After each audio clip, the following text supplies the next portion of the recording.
welcome to Tales of Honor Podcast, a podcast dedicated to telling the true stories of the Congressional Medal of Honor.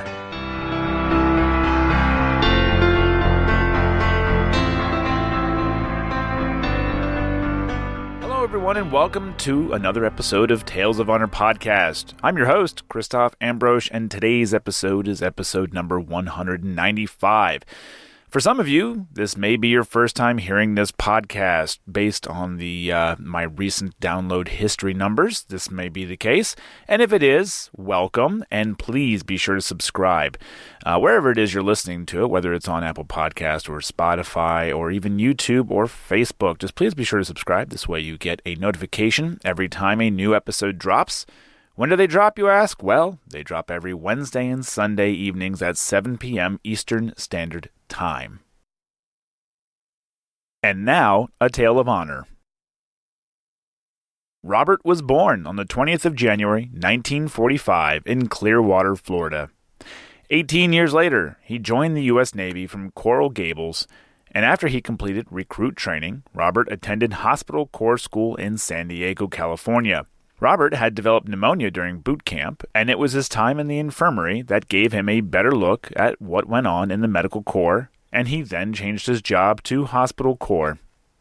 After completing the Medical Field Service School at Camp Pendleton, he was assigned to B Company, 1st Battalion, 7th Marine Regiment, 1st Marine Division.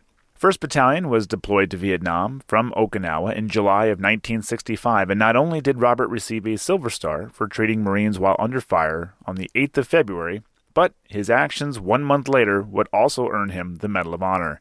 The citation reads, "For conspicuous gallantry and intrepidity at the risk of his life above and beyond the call of duty while serving as corpsman with Company C, 1st Battalion, 7th Marines against elements of a North Vietnam aggressor NVA battalion in Quang Ngai Province, Republic of Vietnam on 28 March 1966. Petty Officer Ingram accompanied the Point Platoon as it aggressively dispatched an outpost of an NVA battalion.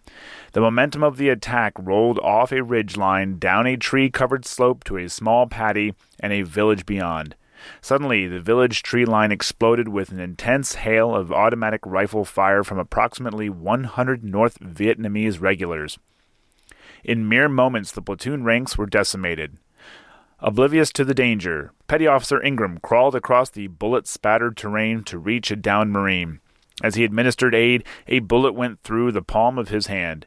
Calls for corpsmen echoed across the ridge. Bleeding, he edged across the fire-swept landscape, collecting ammunition from the dead and administering aid to the wounded. Receiving 2 more wounds before realizing the 3rd wound was life-threatening, he looked for a way off the face of the ridge, but again he heard the call for a corpsman, and again he resolutely answered. Though severely wounded 3 times, he rendered aid to those incapable until he finally reached the right flank of the platoon. While dressing the head wound of another corpsman, he sustained his 4th bullet wound. From 1600 hours until just prior to sunset, Petty Officer Ingram pushed, pulled, cajoled, and doctored his Marines.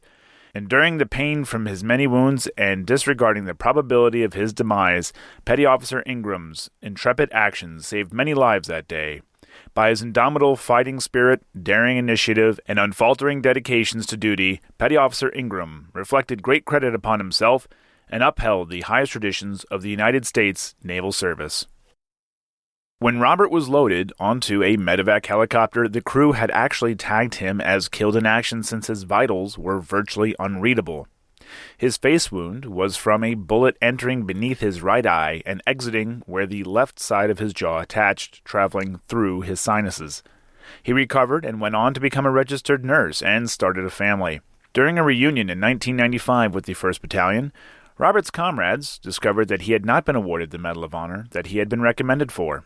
For anyone that has spent time in the military, it should come as no surprise that lost paperwork was the reason given to why it took more than 32 years for Robert Roland Ingram to receive the Medal of Honor, but he did so from President Clinton on the 10th of July, 1998, in a ceremony at the White House with 24 of his comrades present. And that was a tale of honor. Thank you for listening to Tales of Honor Podcast. Head on over to talesofhonorpodcast.com for more information, other ways to listen and support the podcast, and please be sure to leave a good rating and a nice review. If you have any questions or comments, you can send them on over to talesofhonorpodcast@gmail.com. And until next time, I'm Christoph Ambrose. Thanks for listening.